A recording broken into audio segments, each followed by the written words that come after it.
Hi, and welcome to At the Movies with Adam Ross. Another episode, another mediocre American comedy.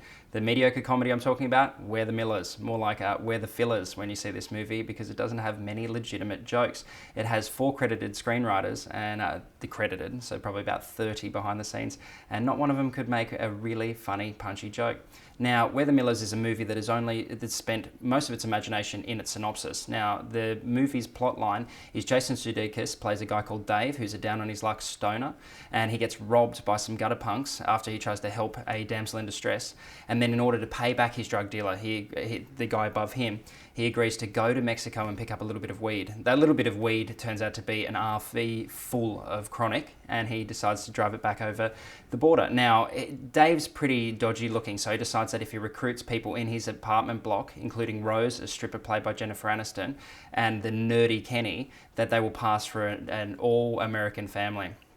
Now, this premise, it could lend itself to some good jokes, but it's trying way too hard. It's one of those movies, it feels like that they had a copy editor come through the script and put fuck into every second sentence just because it's got an R rating. There's no wit to it. It goes over the line, and I'm a big fan of raunchy or risque comedies, and I love things like TV's Eastbound and Down, movies and TV shows that really cross the line and can be un-PC, but this one, it's just trying too hard. You know, like there's a stripper and her nickname's Boner Garage, stuff like that. You know, it's pretty witless.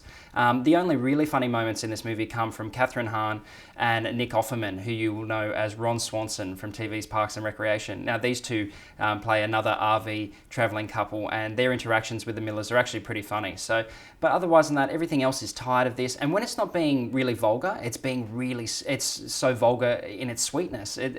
You can see where these characters are going. You can see their arcs. It's really schmaltzy in a few scenes as well, and pretty forgetful. Like, you know, this is typical Hollywood, just putting 4 people in a room and saying, okay, you know, like, you're a family, let's just do this. And it doesn't live up to any of the talents of the cast involved. They'll all live on to do other better things.